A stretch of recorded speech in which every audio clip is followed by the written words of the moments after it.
আলোচনায় জামাত আমিরের x handle issue, ষড়যন্ত্রমূলক চক্রান্তের অভিযোগ, দলটির নিন্দা প্রতিবাদ ছাত্রদল যুবদলের।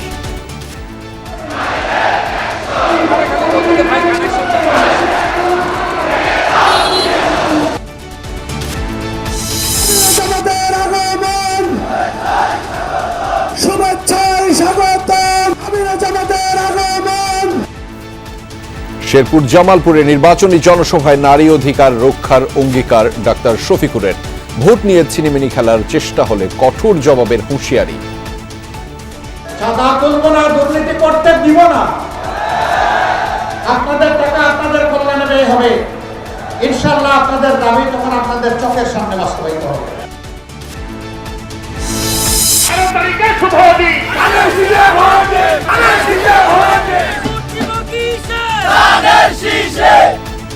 সারা দেশে বিএনপি প্রার্থীদের জমজমাট প্রচার, একটি দল মিথ্যা বলে মা বোনদের বিভ্রান্ত করছে, অভিযোগ ফখরুলের।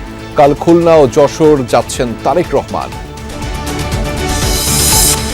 এলাকায় এলাকায় শান্তি কমিটি হচ্ছে, এসিতে বিএনপির অভিযোগ নেতৃত্ব নয়, নারী অধিকার প্রতিষ্ঠাই জরুরি বললেন জামায়াত নেত্রী। নির্বাচনী সহিংসতা পুরনো সংস্কৃতি, মোকাবেলায় প্রস্তুত সরকার, জানালেন পররাষ্ট্র উপদেষ্টা। বজায় থাকবে লেভেল প্লেইং ফিল্ড, আশ্বাস স্বরাষ্ট্র উপদেষ্টার।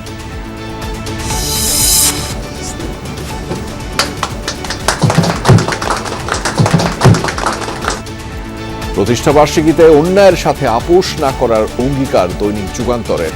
মানুষের কণ্ঠস্বর হয়ে কাজ করে যাওয়ার প্রত্যয়।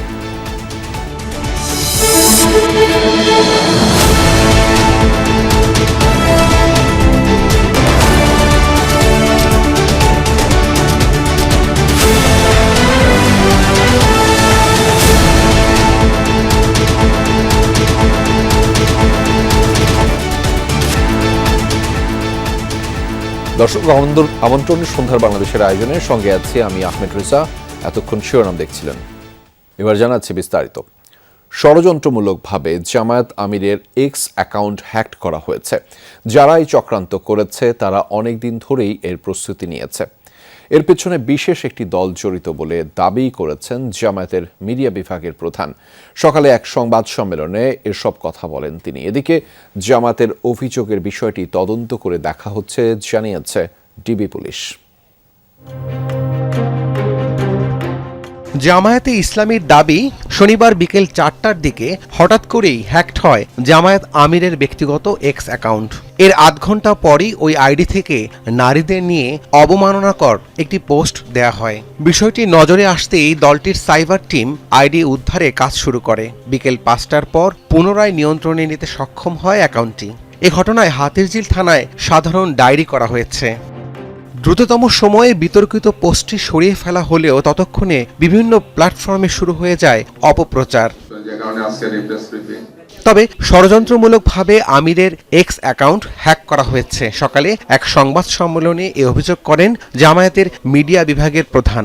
বিশেষ একটি দল এর সাথে জড়িত দাবি করে গভীর শঙ্কার কথা জানান।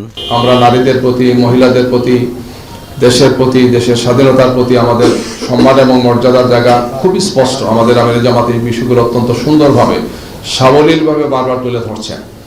সম্ভবত এই সমস্ত কারণে একদল লোক চক্রান্ত এবং ষড়যন্ত্র করে জামাত ইসলামীকে প্রশ্নবোধক করে, জামাত ইসলামী নেতৃবৃন্দকে প্রশ্নবোধক করার জন্য তারা এই ধরনের গভীর ষড়যন্ত্রে তারা লিপ্ত আছেন।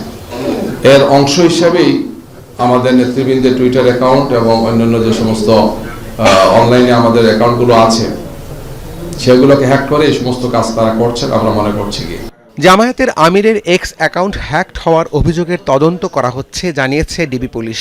হাতিরঝিল থানার ভারপ্রাপ্ত কর্মকর্তার সাথে আমার কথা হয়েছে ইতিমধ্যে, যে একটা জিডি হয়েছে সেখানে, সেই জিডির কার্যক্রম আমরা ইতিমধ্যে আরম্ভ করে দিয়েছি। আমাদের টিমের সাথে কথা হয়েছে, আমরা কার্যক্রম আরম্ভ করেছি। এটা হ্যাক কারা করেছে, কোথা থেকে হয়েছে সেটা আমরা খুব শীঘ্রই আমরা জানতে পারবো। সাইবার টিমের এই ঊর্ধ্বতন কর্মকর্তা জানান, জামায়াতের অভিযোগের বিষয়টি গুরুত্বের সঙ্গে খতিয়ে দেখা হচ্ছে। কোন লিঙ্ক থেকে এটা আপ করা হয়েছে, কোথা থেকে করা হয়েছে। রাব্বি সিদ্দিকী, যমুনা নিউজ, ঢাকা। জামায়াত আমিরের অ্যাকাউন্ট হ্যাকড হলে কেন 12 ঘন্টা পরে জিডি করা হলো, এমন প্রশ্ন করেছেন বিএনপির নির্বাচন পরিচালনা কমিটির মুখপাত্র মাহদি আমিন দুপুরে রাজধানীর গুলশানে বিএনপির নির্বাচন পরিচালনা অফিসে সংবাদ সম্মেলনে প্রশ্ন করেন। তিনি বলেন, জামাতের আমিরের এক্স অ্যাকাউন্টে নারীদের নিয়ে যে পোস্ট তা সত্য হলে এটি অত্যন্ত দুঃখজনক। এর আগেও জামাতের এক নেতা ঢাকা বিশ্ববিদ্যালয়ের নারীদের নিয়ে আপত্তিকর মন্তব্য করেন বলেও ব্রিফিংয়ে বলেন মাহদি আমিন। জামাতের নেতাকর্মীরা বিএনপির নারী প্রচারকদের অনলাইন ও অফলাইনে হামলা চালাচ্ছে বলেও অভিযোগ করেন তিনি। জামাত ইসলামের আমির ডাক্তার শফিকুর রহমান তার ভেরিফাইড এক্স সাবেক টুইটার হ্যান্ডেল থেকে নারীদের উদ্দেশ্যে যে নোংরা, জঘন্য ও অবমাননাকর ভাষা ব্যবহার করেছেন বলে দেশব্যাপী আলোচনা চলছে, সেটি সঠিক হলে এর মাধ্যমে পুরো সমাজ ব্যবস্থাকে মধ্যযুগীয় অন্ধকারে ঠেলে দেওয়ার প্রচেষ্টা বলে প্রতীয়মান। কর্মজীবী নারীদের নিয়ে সামাজিক যোগাযোগ মাধ্যম এক্সে জামায়াত আমিরের কুরুচিপূর্ণ ও অবমাননাকর পোস্ট দেওয়ার অভিযোগে ঢাকা বিশ্ববিদ্যালয়ে বিক্ষোভ মিছিল করেছে জাতীয়তাবাদী ছাত্রদল। দুপুরে ঢাকা বিশ্ববিদ্যালয়ের মধুর ক্যান্টিন থেকে বের হওয়া মিছিল ক্যাম্পাস প্রদক্ষিণ করে অপরাজেয় বাংলার সামনে গিয়ে শেষ হয়। এ সময় ছাত্রদল নেতারা জামায়াত আমিরের বক্তব্যের তীব্র ক্ষোভ ও প্রতিবাদ জানান। তারা বলেন, ২৪-এর ৫ আগস্টের পর থেকে আবারও নারী ইস্যুতে জামায়াতের পুরনো চরিত্র প্রতিফলিত হচ্ছে। তারা জাতিকে বোকা বানাতে হ্যাকিংয়ের নাটক সাজাচ্ছেন। তারা বলেন, দেশের অর্ধেক শক্তি যখন নারী, যারা দেশকে এগিয়ে নিয়ে যাওয়ার চেষ্টা করছে তাদের অবমাননা করছেন জামায়াতের আমির। এই ঘটনার তীব্র নিন্দা জানিয়েছে ছাত্রদল। আপনি আল জাজিরাতে যে বক্তব্য দিয়েছেন, সেই বক্তব্যের এক্সটেন্ড ভার্সনই আপনি আপনার টুইটারে আপনি দিয়েছেন এবং অনেকে বলেন ওনার এক্স আইডি নাকি হ্যাক হয়েছে। আমরা বলছি ওনার মাথায় আসলে হ্যাক হয়েছে। তাকে অবশ্যই এই নারীদের কাছে ক্ষমা চাইতে হবে। যদি ক্ষমা না চান তাহলে আমরা আবারও বৃহত্তর কোনো কর্মসূচি দিতে বাধ্য হব। নির্বাচন নিয়ে কেউ ছিনিমিনি খেলার চেষ্টা করলে কড়া জবাব দেওয়ার নির্দেশ দিয়েছেন জামাতের আমির ডাক্তার শফিকুর রহমান। দুপুরে শেরপুর পৌর পার্ক মাঠের জনসভা থেকে এই নির্দেশ দেন তিনি। আমির বলেন, তরুণ, যুবক ও নারীরা 11 দলীয় জোটের পক্ষে ঐক্যবদ্ধ হয়েছে, আর তা দেখেই কারো কারো মাথা গরম হয়ে গেছে। পরে জামালপুরের জনসভায় যোগ দেন জামাতে আমির। বিস্তারিত জানাচ্ছেন রিয়াজ রায়হান, ছবি তুলেছেন জিহাদ ইসলাম।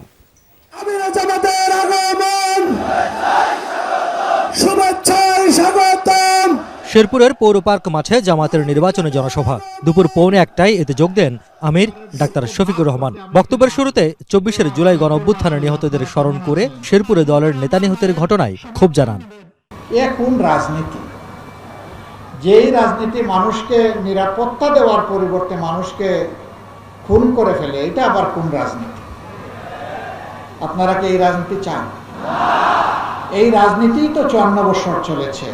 জামাত আমির বলেন, দেশের মানুষ 11 দলীয় জোটের পক্ষে ঐক্যবদ্ধ হয়েছে, সবাইকে গুজবে বিভ্রান্ত করা যাবে না বলেও উল্লেখ করেন শফিকুর রহমান। আমি দেখতে চাই যারা খুন করেছে তাদেরকে আপনারা আইনের আওতায় এনেছেন। আমরা এটা উৎসাহিত করব না জনগণ আইন নিজের হাতে তুলে নেও। এটা কোনো সভ্য সমাজের পরিচয় হতে পারে না। আমরা সভ্য, আমরা অভদ্র নই, কিন্তু আমরা দুর্বল এবং কাপুরুষ নই, এটা মনে রাখবেন। 11 দলীয় জোটের নেতা বলেন, ক্ষমতায় যাবার সুযোগ হলে সর্বক্ষেত্রে নারীদের অধিকার রক্ষা করবে জামাত। এ সময় নিজের এক্স হ্যান্ডেলে হ্যাক করে কুরুচিপূর্ণ মন্তব্য করা হয়েছে বলেও দাবি করেন তিনি। আমি কোন ভাষায় নিন্দা জানাবো আই ডোন্ট নো।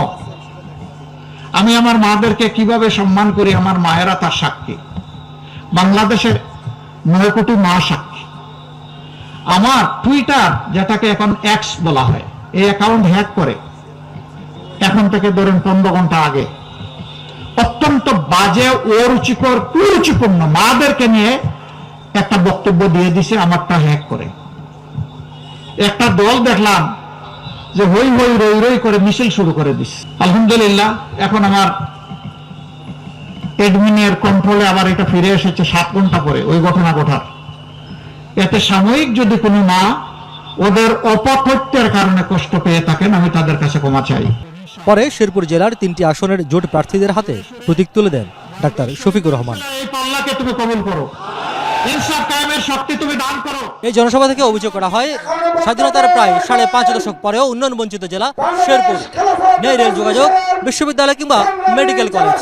আর তাই এসব নাগরিক সুবিধা নিশ্চিতের জন্য আগামী 12 ফেব্রুয়ারি নির্বাচনে 11 দলীয় জোটের প্রার্থীকে বিজয়ী করার আহ্বান জানানো হয় জনসভা থেকে। জামায়াত আমির পরে যোগ দেন জামালপুর সিংহজানি মাঠের নির্বাচনী জনসভায়। সেখানে তিনি বলেন, ক্ষমতায় গেলে নদী ভাঙন সহ নানা নাগরিক সমস্যার সমাধান করা হবে জামালপুরে। চাঁদা তুলব না, দুর্নীতি করতে দিব না, আপনাদের টাকা আপনাদের কল্যাণে ব্যয় হবে, ইনশাআল্লাহ আপনাদের দাবি তখন আপনাদের চোখের সামনে বাস্তবায়িত হবে। এর আগে শেরপুর শ্রীবর্দী জামাত নেতা রেজাল করিমের কবর জিয়ারত ও পরিবারের সদস্যদের সঙ্গে দেখা করেন ডাক্তার শফিকুর রহমান। হত্যায় জড়িতদের অবিলম্বে গ্রেফতারের দাবি জানান জামাত আমির। রাজনীতির নাম যদি মানুষ কোন হয়, সে রাজনীতিকে আমরা ঘৃণা। রিয়াজ রায়হান, যমুনা নিউজ, শেরপুর। ত্রয়োদশ জাতীয় সংসদ নির্বাচন ঘিরে দেশ জুড়ে প্রার্থীদের প্রচার ও গণসংযোগ জমে উঠেছে। কর্মী সমর্থকদের নিয়ে নির্বাচনী এলাকা চষে বেড়াচ্ছেন বিএনপি প্রার্থীরা। মানুষের ভাগ্য উন্নয়নের পাশাপাশি নতুন বাংলাদেশ বিনির্মাণের প্রতিশ্রুতি দিচ্ছেন তারা।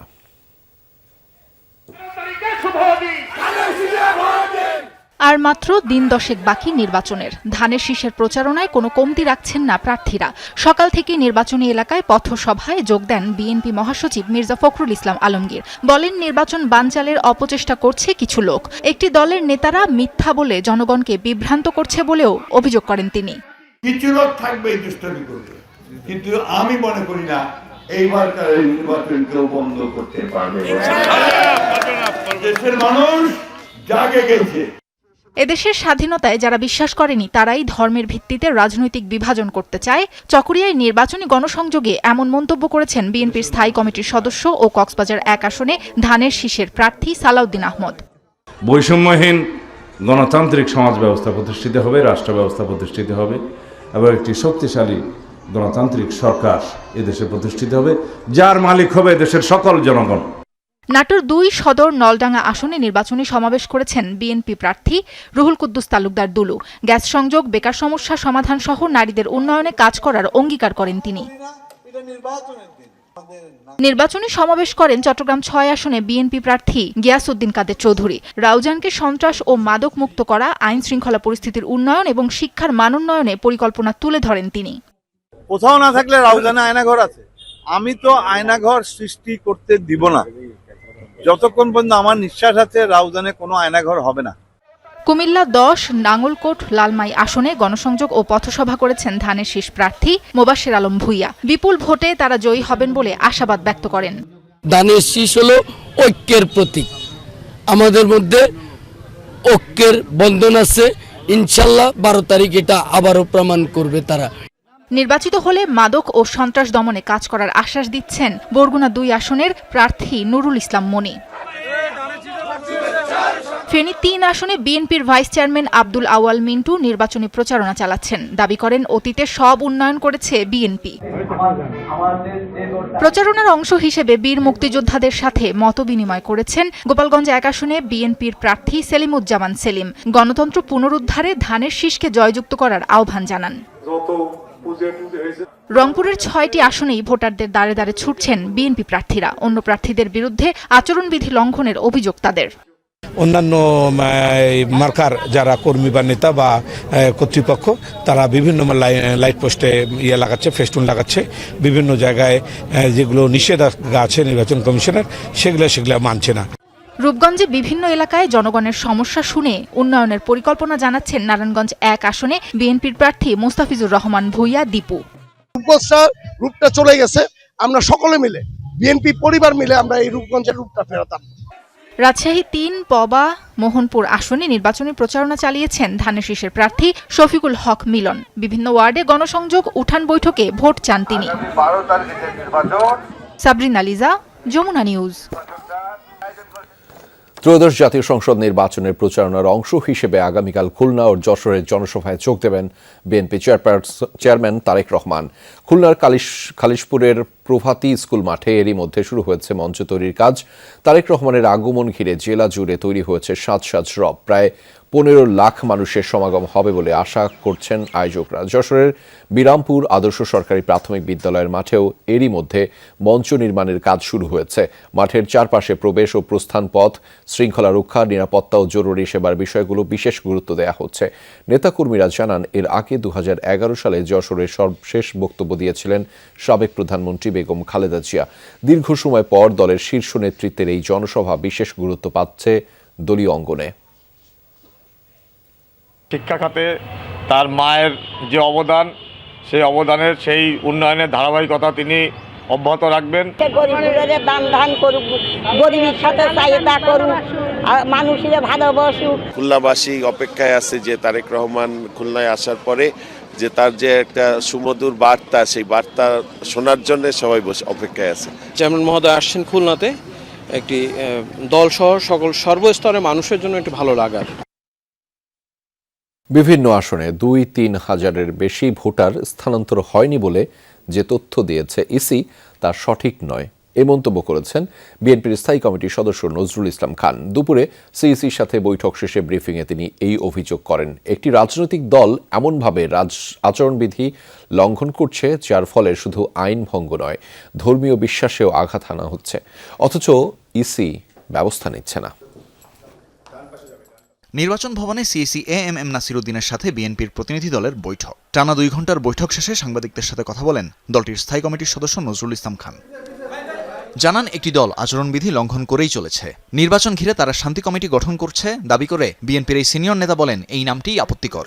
এমন কর্মকাণ্ড বন্ধে ইসিকে আহ্বান জানিয়েছে বিএনপি। একই সাথে ভোটের 2 দিন আগে নির্বাচনী এলাকা থেকে বহিরাগতদের সরিয়ে দেওয়ার দাবি জানিয়েছেন তারা। কবরে 4টা প্রশ্ন করা হবে। এখন ওনারা বলতেছেন যে 4র্থ প্রশ্ন নাকি করা হবে যে তুমি একটা নির্দিষ্ট মানে সেই প্রতীকে ভোট দিচ্ছ কিনা। মানুষের আবেগকে পুঁজি করার লক্ষ্যে যদি বিশ্বাসকে আঘাত করা হয় আর কি, এটা কোনো মতেই গ্রহণযোগ্য না। আমরা মনে করি এটা আরপিওর স্পষ্ট লঙ্ঘন। ফ্যাক্ট চেক করে দেখা গেছে এগুলো এআই না, এগুলো সঠিক। বিএনসিসিকে নির্বাচনে যুক্ত রাখার বিরোধিতা করে নজরুল ইসলাম খান বলেন, ভোটের দায়িত্বে কেবল আইন শৃঙ্খলা বাহিনীকেই রাখা উচিত। একই সাথে স্থানীয় পর্যায়ে 55,000-এর বেশি পর্যবেক্ষক নিয়োগের বিষয়ে উদ্বেগ জানান তিনি। তো শান্তি কমিটির শব্দটাই আমাদের কাছে খুব অপ্রিয় শব্দ, যদিও আমরা শান্তিবাদী মানুষ। নির্বাচন কমিশন বলেছেন এ সম্পর্কে তাদের কিছু জানা নাই। বিশেষ বিশেষ কিছু এলাকায় অনেক নতুন ভোটার হয়েছে, যেটা অস্বাভাবিক। নির্বাচন কমিশন এই ব্যাপারে তার সংশ্লিষ্ট বিভাগে খোঁজ নিয়ে যেটা জেনেছেন বলে আমাদের জানালেন, সেটা হলো যে না, এরকম বেশি হয় নাই। কোনো আসনেই 2-3 হাজারের বেশি এরকম হয় নাই আর কি। তাদের কথায় আমরা সন্তুষ্ট হতে পারি নাই। আমরা নিশ্চিত জানি যে তাদের যে তথ্য যারা সরবরাহ করেছে তারা সঠিক তথ্য সরবরাহ করে নাই। এ সময় বিপুল পরিমাণ ভোটার মাইগ্রেশন অভিযোগের ব্যাপারে প্রশ্ন করা হলে নজরুল ইসলাম খান বলেন, ইসি চাইলে এ সংক্রান্ত তথ্য দেবে বিএনপি। এই ব্যাপারে নির্বাচন কমিশনকে খোঁজ খবর নেওয়ার কথা বলেছি। তানভীর মৌসুম, যমুনা নিউজ, ঢাকা। নির্বাচন সামনে রেখে সারা দেশে নারী কর্মীদের উপর হামলা ও গভীর ষড়যন্ত্র চলছে। তবে কোনো বাধাই নারী ভোটারদের দমাতে পারবে না বলে হুঁশিয়ারি দিয়েছে জামাতে ইসলামীর মহিলা উইং। বিকেলে প্রধান নির্বাচন কমিশনারের কাছে স্মারকলিপি জমা দেন দলটির মহিলা উইংয়ের নেত্রীরা।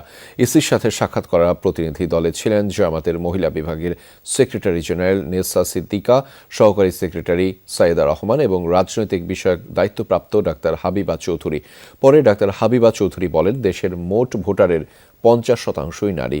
একটি সুষ্ঠু ও শান্তিপূর্ণ পরিবেশে ভোট দিতে চায় নারীরা। বিগত 15 থেকে 16 বছর মা বোনেরা ভোট দিতে পারেনি বলে উল্লেখ করে নুরুন্নেসা সিদ্দিকা বলেন, এবার সেই সুযোগ নষ্ট করতে একটি মহল গভীর ষড়যন্ত্র করছে। এ সময় নারীদের জামাতের নেতৃত্বে না আসার কারণও ব্যাখ্যা করেন তিনি।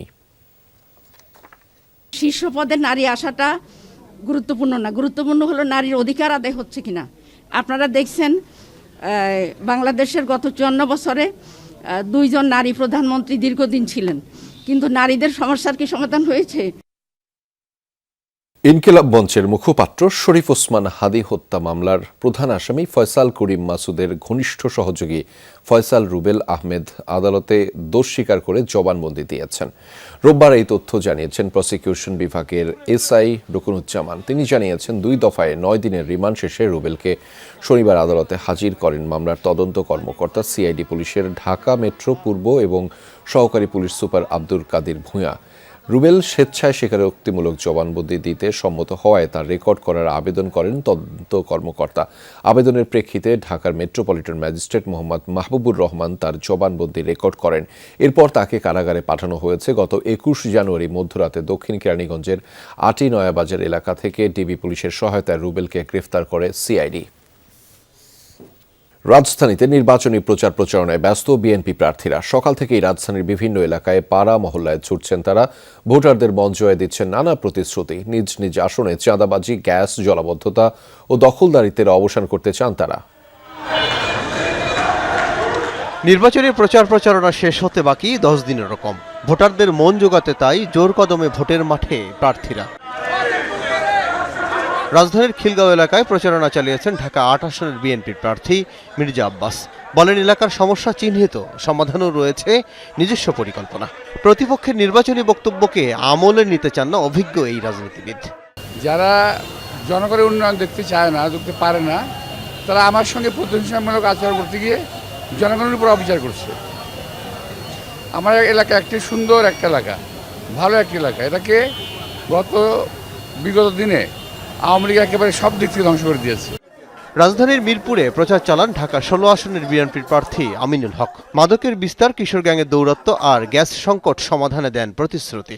সিন্ডিকেট ব্যবসায়ীদেরকে বন্ধ করে দিয়ে যাতে সাধারণ মানুষ যাতে সত্যিকার অর্থেই সরকারের পক্ষ থেকে গ্যাসের সংযোগটি যাতে ঘরে ঘরে পায়, সেই বিষয়গুলো আমরা নিশ্চয়তা প্রদান করার সর্বাত্মক চেষ্টা করব।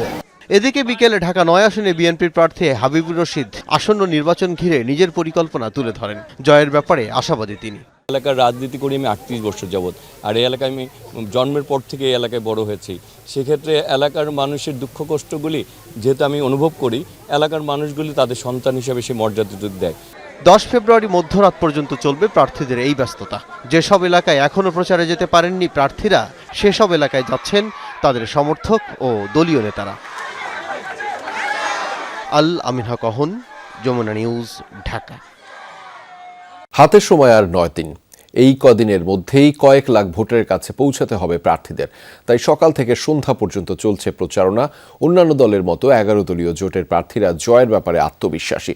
প্রতিপক্ষের বিরুদ্ধেও তুলছেন নানা অভিযোগ। ভোট টানতে বিহারীদের এলাকায় গিয়ে উর্দু ভাষায় ভোট চেয়ে দোয়াও চাইছেন কোনো প্রার্থী। অন্যদিকে স্বতন্ত্র প্রার্থীরাও ভোটারদের দ্বারে দ্বারে গিয়ে দিচ্ছেন পাশে থাকার আশ্বাস।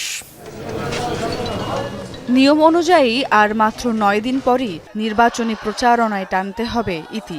তাই শেষ কটা দিনে ভোটারদের কাছে পৌঁছতে জোর প্রচারণা চালাচ্ছেন প্রার্থীরা।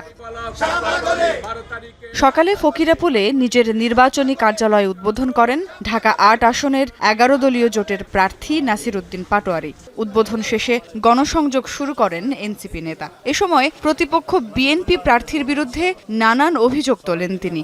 অনেকে বলতেছে যে আমরা বিষদগারের রাজনীতি করি। আমরা বিষদগারের রাজনীতি করি না।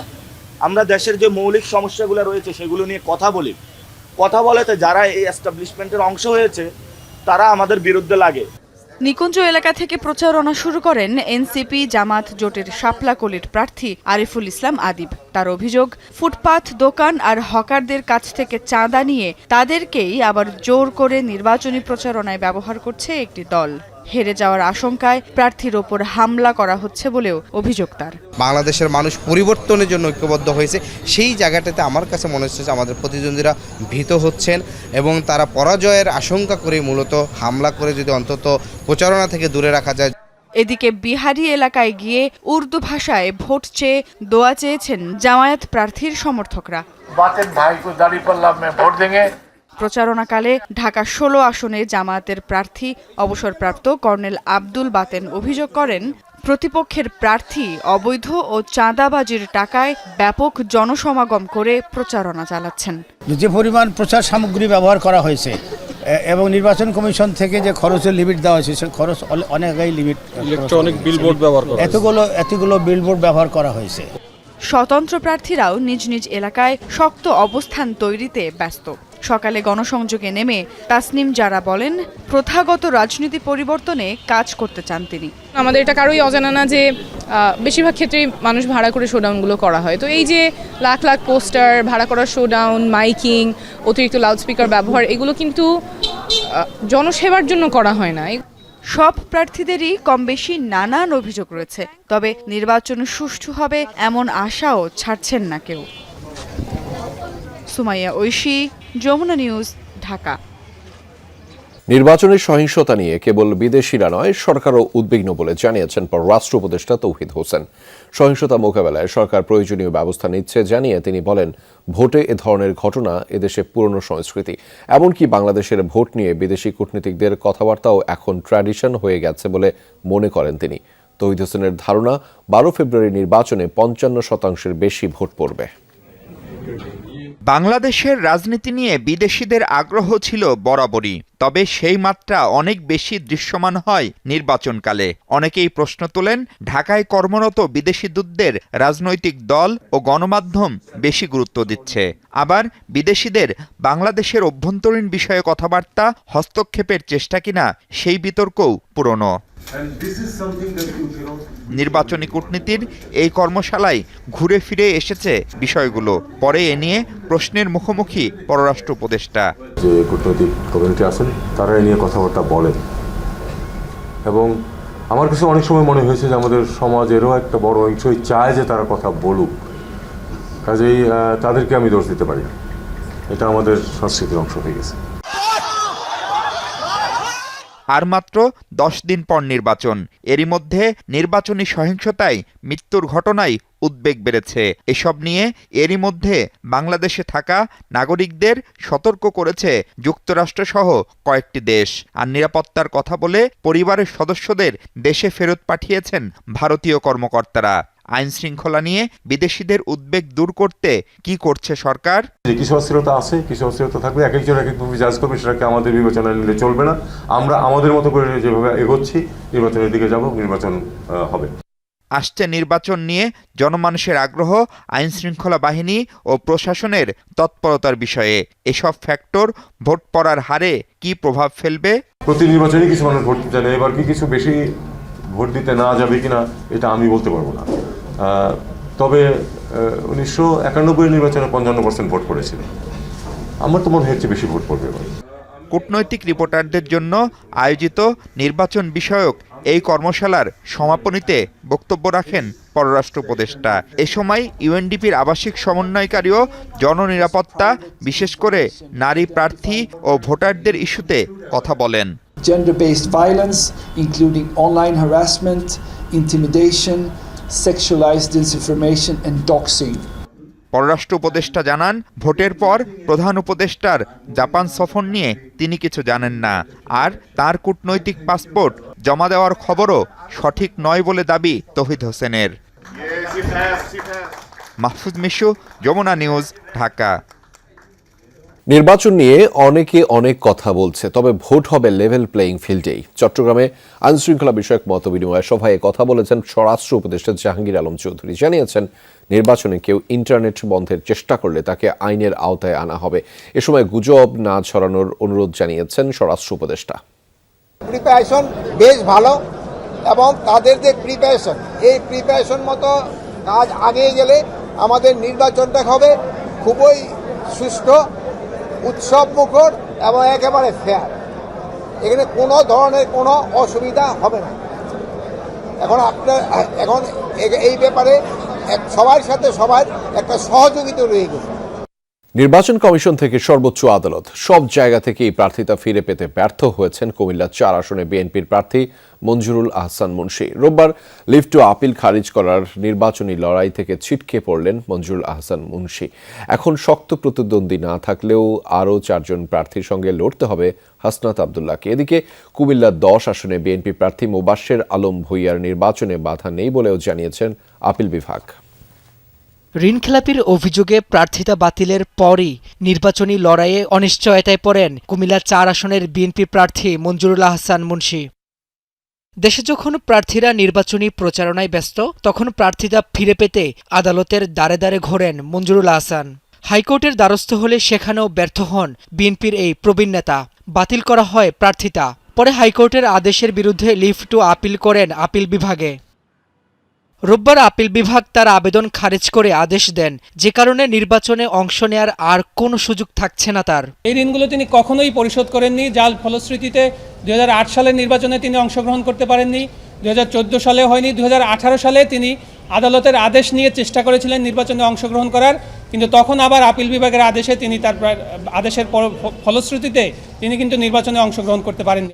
আপিল বিভাগের আদেশের পর এনসিপি নেতা হাসনাত আব্দুল্লাহ বলেন, অপরাধী কিংবা ঋণখেলাপি যত বড়ই ক্ষমতাবান হোক, কোনো ছাড় দেওয়া হবে না। অপরাধীরা যতই ক্ষমতাশীল হোক না কেন, দিন শেষে তাদের পরাজয় নিশ্চিত থাকবে। শুধুমাত্র আপনাকে ন্যায়ের পথে অটল থেকে দৃঢ়ভাবে লড়াইটা চালিয়ে যেতে হবে। সারা বাংলাদেশের মানুষকে এই আহ্বানটা জানাবো, ঋণখেলাপি, ব্যাংক ডাকাত, দুর্নীতিবাজ, চাঁদাবাজদের জন্য আমরা পরবর্তী বাংলাদেশ জাহান্নাম বানিয়ে দেব ইনশাআল্লাহ। কুমিল্লা ৪ আসনে জোরালো প্রতিদ্বন্দ্বী না থাকায় ভোটের মাঠে এখন হাসনাত আব্দুল্লাহ এগিয়ে থাকলেও ইসলামী আন্দোলন, গণ অধিকার পরিষদ সহ আরও 4 দলের প্রার্থীর সাথে লড়াই করতে হবে তাকে। এদিকে কুমিল্লা 10 আসনে বিএনপির প্রার্থী আব্দুল গফুর ভূঁইয়ার প্রার্থিতা ফেরত দেননি আপিল বিভাগ। তিনিও নির্বাচনের সুযোগ পাবেন না। তবে এই আসনে বিএনপির প্রার্থী মুবাশ্বের আলম ভূঁইয়ার প্রার্থিতা বৈধ বলে আদেশ দেওয়া হয়। যেহেতু লিভ গ্রান্ট হলো, সেই আপিলের ভবিষ্যতের উপর নির্ভর করবে হচ্ছে ওনার নির্বাচনে জেতার পরে এই জেতার রেজাল্টটা আসলে টিকবে কি টিকবে না। অপর প্রার্থী জনাব গফুর ভূঁইয়া সাহেব, ওনার যে আপিলটা ছিল, হাইকোর্ট ডিভিশনও রিট পিটিশন নামঞ্জুর করেছেন এবং আপিল বিভাগে আপিলটিও নামঞ্জুর হয়েছে। এরই মধ্যে মুবাশ্বের আলম ভূঁইয়াকে ধানের শীষ প্রতীক বরাদ্দ দিয়েছে ইসি। রাব্বি হোসেন, যমুনা নিউজ, ঢাকা। অন্যায়ের সাথে কোনো রকম আপোষ না করেই অতীতের মতো সত্য সাহসের সাথে এগিয়ে যাবে দৈনিক যুগান্তর। একইভাবে কঠিন পরিস্থিতিতেও সাধারণ মানুষের কণ্ঠস্বর হয়ে রয়ে যাবে তাদের প্রতিনিধিত্ব। দুপুরের নিজস্ব কার্যালয়ের 27তম প্রতিষ্ঠাবার্ষিকীর অনুষ্ঠানে এমন মন্তব্য করেছেন দেশসেরা দৈনিকটির প্রকাশক ও যমুনা গ্রুপের চেয়ারম্যান অ্যাডভোকেট সালমা ইসলাম।